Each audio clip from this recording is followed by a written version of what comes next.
to the Bangladeshi bowlers and the batters, that we were outclassed. Asia কাপের প্রস্তুতি হিসেবে নেদারল্যান্ডসের সাথে টি-20তে সিরিজ রেখেছে বাংলাদেশ ক্রিকেট বোর্ড। আর এই সিরিজের প্রথম টি-20তেই দুর্দান্ত ব্যাটিং করেছে বাংলাদেশ ক্রিকেট দল। ডাচ বোলারদের এমনই পিটিয়েছে যে মাত্র 13 ওভারেই ম্যাচটি জিতে যায় বাংলাদেশ। টসে হেরে প্রথমে নেদারল্যান্ডস ব্যাটিং করতে নামে, তবে বাংলাদেশি বোলারদের পরপর উইকেট নেওয়ার ফলে 20 ওভারে 7 উইকেট হারিয়ে 136 রানের বেশি তুলতে পারেনি তারা।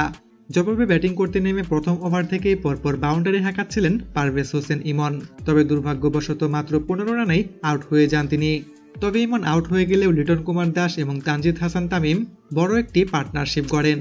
সিলেটের পিচে লিটন কুমার দাস খেলেন বিধ্বংসী এক ইনিংস। এরপর আবার সাইফ হাসানের 19 বলে 36 রানের আরও এক ঝড়ো ইনিংস, আর তাতে বাংলাদেশ মাত্র 13 ওভার 3 বলে ম্যাচটি জিতে দারুণ এক সূচনা পায়। বাংলাদেশের কাছে ম্যাচ হারের পর নেদারল্যান্ডসের ক্যাপ্টেন বলেন, বাংলাদেশের বোলার এবং ব্যাটার উভয়ের কাছেই আমরা পরাজিত হয়েছি। বাংলাদেশ আমাদেরকে চাপে ফেলে দিয়েছে। আমরা যখনই পার্টনারশিপ গড়ছিলাম তখনই তারা উইকেট পাচ্ছিল। 130+ রান কখনোই যথেষ্ট রান ছিল না। আমরা পরবর্তী ম্যাচে ঘুরে দাঁড়ানোর চেষ্টা করব।